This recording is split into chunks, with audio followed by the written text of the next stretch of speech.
कानूनी कुमार। ये कहानी प्रेमचंद जी ने नाटक की तरह प्रस्तुत की है।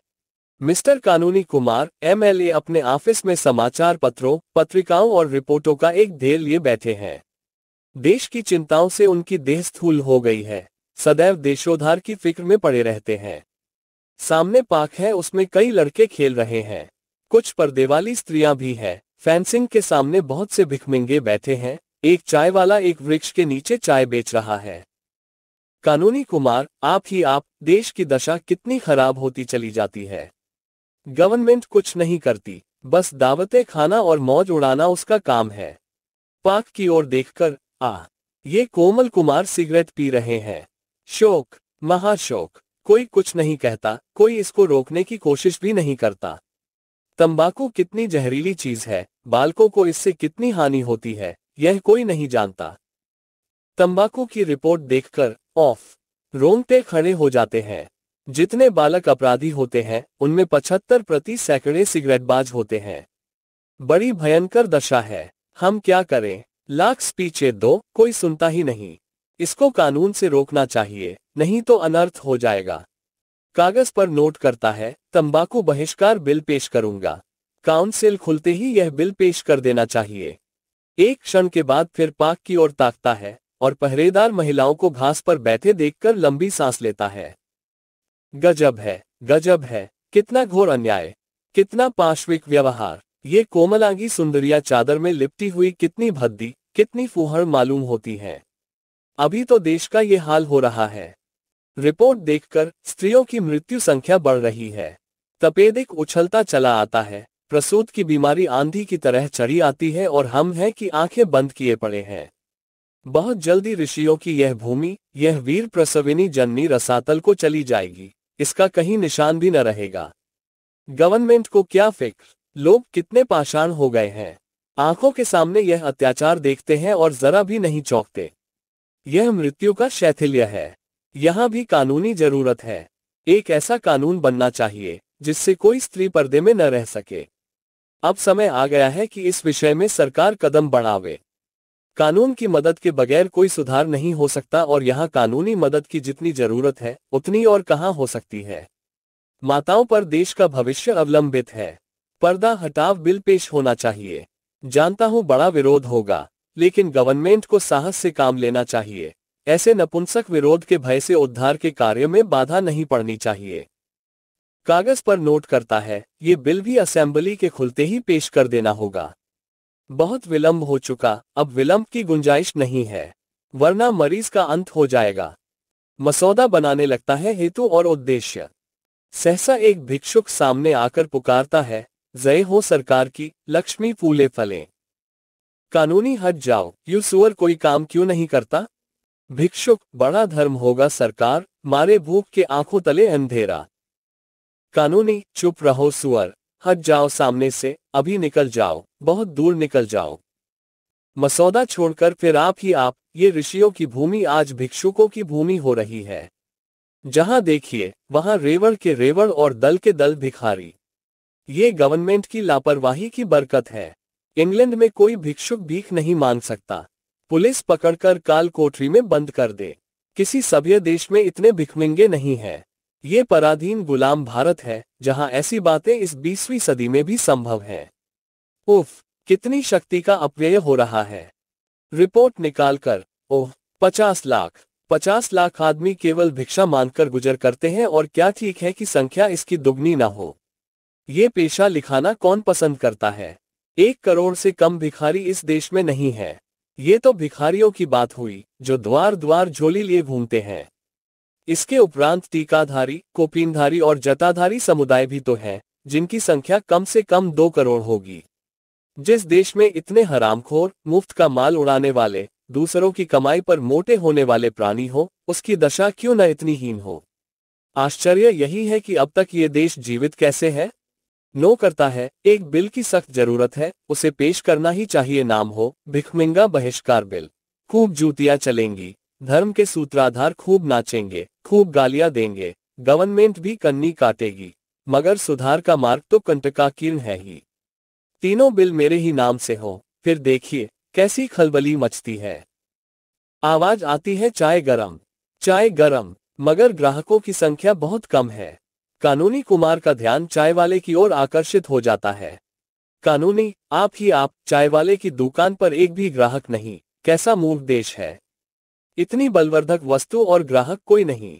सभ्य देशों मन पानी की जगह चाय पी जाती है। रिपोर्ट देखकर इंग्लैंड में 5 करोड़ पौंड की चाय जाती है। इंग्लैंड वाले मूर्ख नहीं हैं। उनका आज संसार पर आधिपत्य है। इसमें चाय का कितना बड़ा भाग है, कौन इसका अनुमान कर सकता है।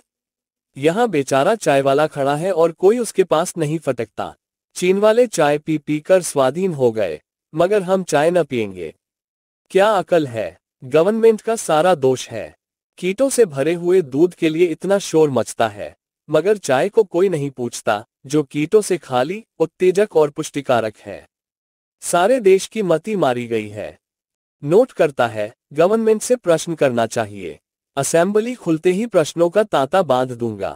प्रश्न, क्या गवर्नमेंट बताएगी कि गत 5 सालों में भारतवर्ष में चाय की खपत कितनी बढ़ी है और उसका सर्वसाधारण में प्रचार करने के लिए गवर्नमेंट ने क्या कदम लिए हैं। एक रमणी का प्रवेश। कटे हुए केश, आड़ी मांग, पारसी रेशमी साड़ी, कलाई पर घड़ी, आंखों पर ऐनक, पांव में ऊंची एड़ी का लेडी शू, हाथ में एक बटुआ लटकाए हुए, साड़ी में ब्रूच है, गले में मोतियों का हार।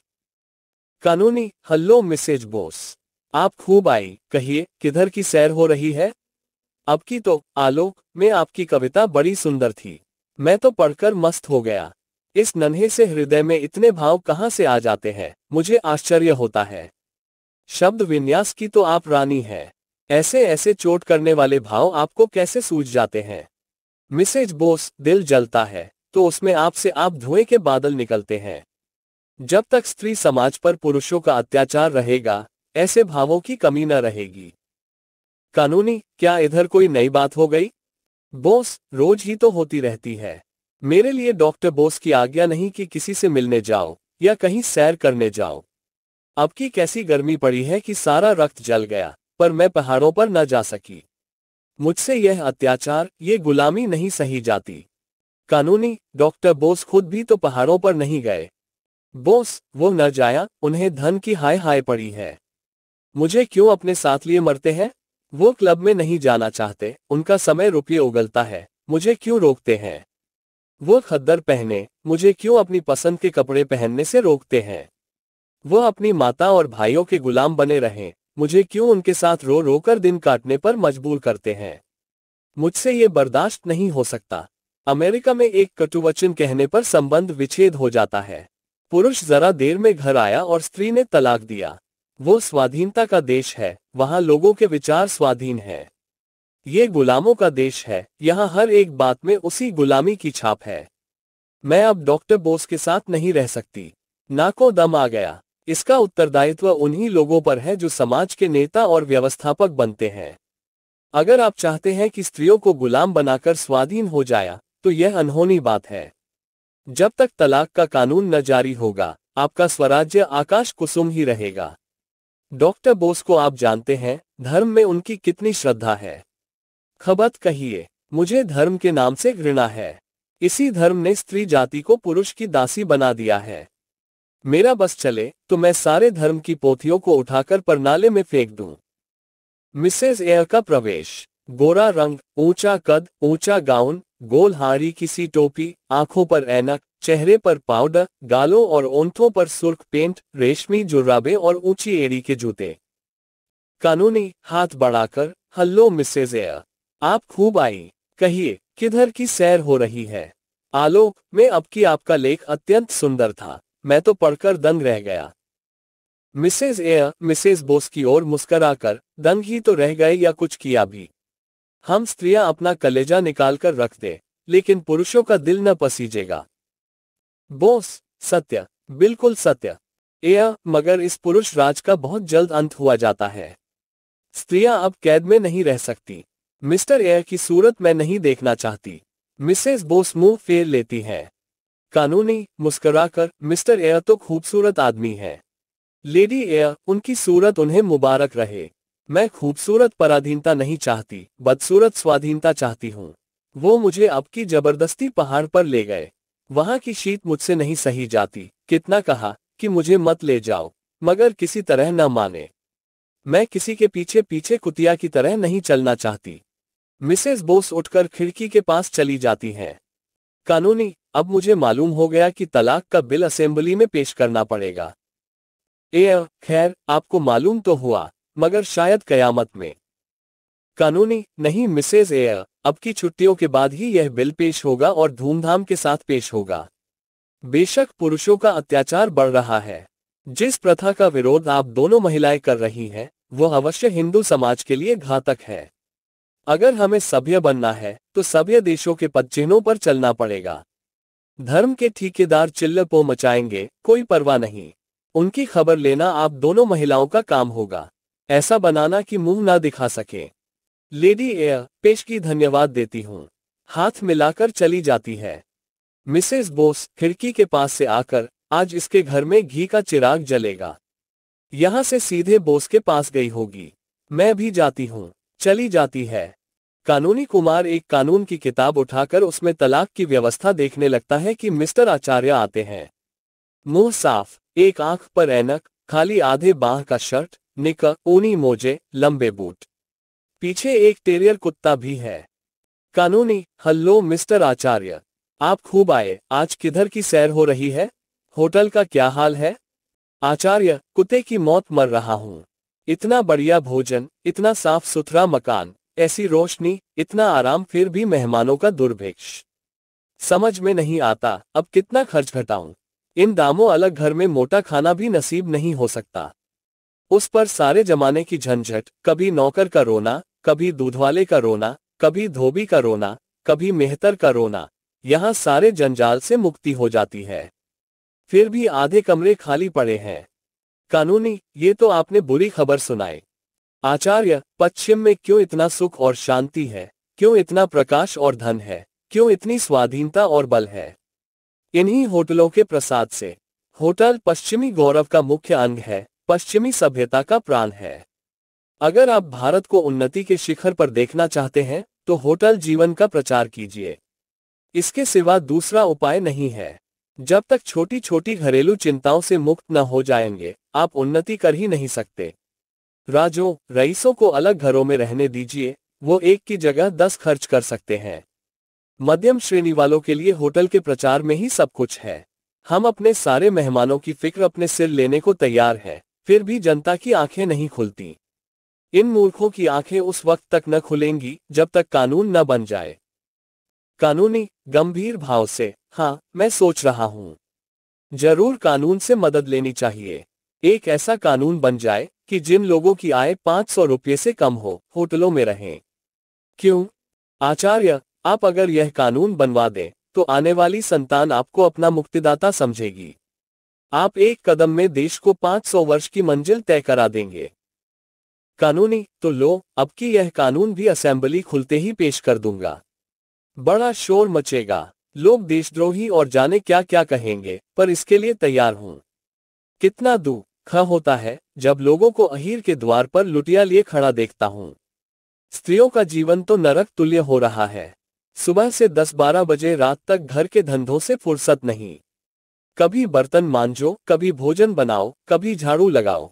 फिर स्वास्थ्य कैसे बने, जीवन कैसे सुखी हो, सैर कैसे करें, जीवन के आमोद प्रमोद का आनंद कैसे उठावें, अध्ययन कैसे करें। आपने खूब कहा, एक कदम में 500 सालों की मंजिल पूरी हुई जाती है। आचार्य, तो अब की बिल पेश कर दीजिएगा। कानूनी, अवश्य।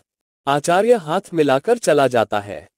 कानूनी कुमार खिड़की के सामने खड़ा होकर होटल प्रचार बिल का मसविदा सोच रहा है।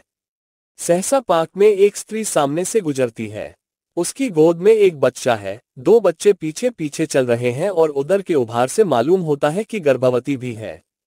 उसका कृश शरीर, पीला मुख और मंद गति देखकर अनुमान होता कि उसका स्वास्थ्य बिगड़ा हुआ है और इस भार का वहन करना उसे कष्टप्रद है। कानूनी कुमार, आप ही आप, इस समाज का, इस देश का और इस जीवन का सत्यानाश हो, जहां रमणियों को केवल बच्चा जनने की मशीन समझा जाता है। इस बेचारी को जीवन का क्या सुख। कितनी ही ऐसी बहनें इसी जंजाल में फंसकर 32-35 की अवस्था में, जबकि वास्तव में जीवन को सुखी होना चाहिए, रुग्ण होकर संसार यात्रा समाप्त कर देती हैं। हाँ भारत, यह विपत्ति तेरे सिर से कब टलेगी? संसार में ऐसे ऐसे पाषाण हृदय मनुष्य पड़े हुए हैं जिन्हें इन दुखियारियों पर जरा भी दया नहीं आती। ऐसे अंधे, ऐसे पाषाण, ऐसे पाखंडी समाज को, जो स्त्री को अपनी वासनाओं की वेदी पर बलिदान करता है, कानून के सिवा और किस विधि से सचेत किया जाए? और कोई उपाय ही नहीं है। नर हत्या का जो दंड है, वही दंड ऐसे मनुष्यों को मिलना चाहिए। मुबारक होगा वो दिन जब भारत में इस नाशिनी प्रथा का अंत हो जाएगा। स्त्री का मरण, बच्चों का मरण और जिस समाज का जीवन ऐसी संतानों पर आधारित हो, उसका मरण। ऐसे बदमाशों को क्यों न दंड दिया जाए? कितने अंधे लोग हैं। बेकारी का ये हाल कि भरपेट किसी को रोटियां नहीं मिलती, बच्चों को दूध स्वप्न में भी नहीं मिलता, और ये अंधे हैं कि बच्चे पर बच्चे पैदा करते जाते हैं। संतान निग्रह बिल की जितनी जरूरत है इस देश को, उतनी और किसी कानून की नहीं। असेंबली खुलते ही यह बिल पेश करूंगा। प्रलय हो जाएगा, ये जानता हूं, पर और उपाय ही क्या है? 2 बच्चों से ज्यादा जिसके हो, उसे कम से कम 5 वर्ष की कैद, उसमें 5 महीने से कम काल कोठरी न हो। जिसकी आमदनी 100 रुपये से कम हो, उसे संतानोत्पत्ति का अधिकार ही न हो। मन में बिल के बाद की अवस्था का आनंद लेकर कितना सुखमय जीवन हो जाएगा। हाँ, एक दफा ये भी रहे कि एक संतान के बाद कम से कम 7 वर्ष तक दूसरी संतान न आने पावे। तब इस देश में सुख और संतोष का साम्राज्य होगा। तब स्त्रियों और बच्चों के मुंह पर खून की सुर्खी नजर आएगी। तब मजबूत हाथ पांव और मजबूत दिल और जिगर के पुरुष उत्पन्न होंगे। मिसेस कानूनी कुमार का प्रवेश। कानूनी कुमार जल्दी से रिपोर्टों और पत्रों को समेट लेता है और एक उपन्यास खोलकर बैठ जाता है। मिसेस, क्या कर रहे हो? वही धुन। कानूनी, उपन्यास पढ़ रहा हूं। मिसेस, तुम सारी दुनिया के लिए कानून बनाते हो, एक कानून मेरे लिए भी बना दो। इससे देश का जितना बड़ा उपकार होगा, उतना और किसी कानून से न होगा। तुम्हारा नाम अमर हो जाएगा और घर घर तुम्हारी पूजा होगी। कानूनी, अगर तुम्हारा ख्याल है कि मैं नाम और यश के लिए देश की सेवा कर रहा हूं, तो मुझे यही कहना पड़ेगा कि तुमने मुझे रत्ती भर भी नहीं समझा। मिसेस, नाम के लिए काम कोई बुरा काम नहीं है। तुम्हें यश की आकांक्षा हो तो मैं उसकी निंदा न करूंगी, भूलकर भी नहीं। मैं तुम्हें एक ऐसी ही तदबीर बता दूंगी जिससे तुम्हें इतना यश मिलेगा कि तुम ऊब जाओगे। फूलों की इतनी वर्षा होगी कि तुम उसके नीचे दब जाओगे। गले में इतने हार पड़ेंगे कि तुम गर्दन सीधी न कर सकोगे। कानूनी, उत्सुकता को छिपाकर कोई मजाक की बात होगी। देखा मिन्नी, काम करने वाले आदमी के लिए इससे बड़ी दूसरी बाधा नहीं है कि उसके घरवाले उसके काम की निंदा करते हों। मैं तुम्हारे इस व्यवहार से निराश हो जाता हूं। मिसेस, तलाक का कानून तो बनाने जा रहे हो, अब क्या डर है? कानूनी, फिर वही मजाक। मैं चाहता हूं तुम इन प्रश्नों पर गंभीर विचार करो। मिसेस, मैं बहुत गंभीर विचार करती हूं। सच मानो, मुझे इसका दुख है कि तुम मेरे भावों को नहीं समझते। मैं इस वक्त तुमसे जो बात करने जा रही हूं, उसे मैं देश की उन्नति के लिए आवश्यक ही नहीं, परमावश्यक समझती हूं। मुझे इसका पक्का विश्वास है। कानूनी, पूछने की हिम्मत तो नहीं पड़ती। अपनी जेब मिटाने के लिए हंसता है। मिसेस, मैं खुद ही कहने आई हूं। हमारा वैवाहिक जीवन कितना लज्जास्पद है, तुम खूब जानते हो। रात दिन रगड़ा झगड़ा मचा रहता है। कहीं पुरुष स्त्री पर हाथ साफ कर लेता है, कहीं स्त्री पुरुष की मूंछों के बाल नोचती है। हमेशा एक न एक गुल खिला ही करता है। कहीं एक मुंह फुलाए बैठा है, कहीं दूसरा घर छोड़कर भाग जाने की धमकी दे रहा है। कारण जानते हो क्या है? कभी सोचा है? पुरुषों की रसिकता और कृपणता, यही दोनों ऐब मनुष्यों के जीवन को नरक तुल्य बनाए हुए हैं। जिधर देखो अशांति है, विद्रोह है, बाधा है। साल में लाखों हत्याएं इन्हीं बुराइयों के कारण हो जाती हैं। लाखों स्त्रियां पतित हो जाती हैं। पुरुष मद्य सेवन करने लगते हैं। ये बात है या नहीं? कानूनी, बहुत सी बुराइयां ऐसी हैं जिन्हें कानून नहीं रोक सकता। मिसेस, कह कहा मारकर, अच्छा, क्या आप भी कानून की अक्षमता स्वीकार करते हैं? मैं यह नहीं समझती थी। मैं तो कानून को ईश्वर से ज्यादा सर्वव्यापी, सर्वशक्तिमान समझती हूं। कानूनी, फिर तुमने मजाक शुरू किया। मिसेस, अच्छा, लो कान पकड़ती हूं। अब न हंसूंगी। मैंने उन बुराइयों को रोकने का एक कानून सोचा है। उसका नाम होगा दंपति सुख शांति बिल। उसकी 2 मुख्य धाराएं होंगी और कानूनी बारीकियां तुम ठीक कर लेना। एक धारा होगी कि पुरुष अपनी आमदनी का आधा बिना कान पूंछ हिलाए स्त्री को दे दे। अगर न दे तो 5 साल कठिन कारावास और 5 महीने काल कोठरी। दूसरी धारा होगी 15 से 50 तक के पुरुष घर से बाहर न निकलने पावे, अगर कोई निकले तो 10 साल कारावास और 10 महीने काल कोठरी। बोलो मंजूर है? कानूनी गंभीर होकर असंभव, तुम प्रकृति को पलट देना चाहती हो। कोई पुरुष घर में कैदी बनकर रहना स्वीकार न करेगा। मिसेस, वो करेगा और उसका बाप करेगा। पुलिस डंडे के जोर से कराएगी। न करेगा तो चक्की पीसनी पड़ेगी। करेगा कैसे नहीं? अपनी स्त्री को घर की मुर्गी समझना और दूसरी स्त्रियों के पीछे दौड़ना क्या खालाजी का घर है? तुम अभी इस कानून को अस्वाभाविक समझते हो। मत घबराओ, स्त्रियों का अधिकार होने दो। ये पहला कानून न बन जावे तो कहना कि कोई कहता था। स्त्री एक एक पैसे के लिए तरसे और आप गुलछर्रे उड़ाएं। दिल लगी है, आधी आमदनी स्त्री को दे देनी पड़ेगी, जिसका उससे कोई हिसाब न पूछा जा सकेगा। कानूनी, तुम मानव समाज को मिट्टी का खिलौना समझती हो। मिसेस, कदापि नहीं। मैं यही समझती हूं कि कानून सब कुछ कर सकता है, मनुष्य का स्वभाव भी बदल सकता है। कानूनी, कानून यह नहीं कर सकता। मिसेस, कर सकता है। कानूनी, नहीं कर सकता।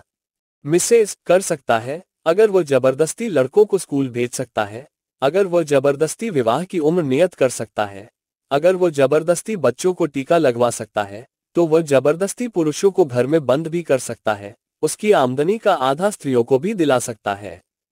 तुम कहोगे पुरुष को कष्ट होगा।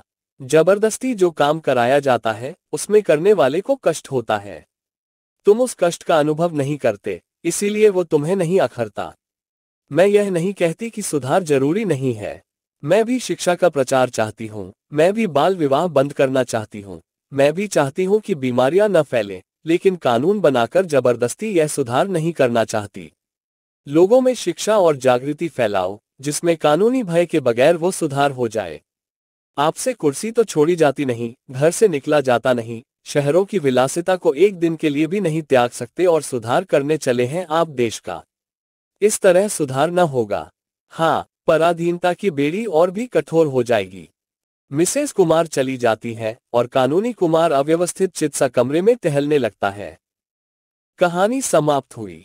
आपको कैसी लगी? कमेंट करें, लाइक या अनलाइक करें, दोस्तों को शेयर करें, चैनल सब्सक्राइब करें। धन्यवाद।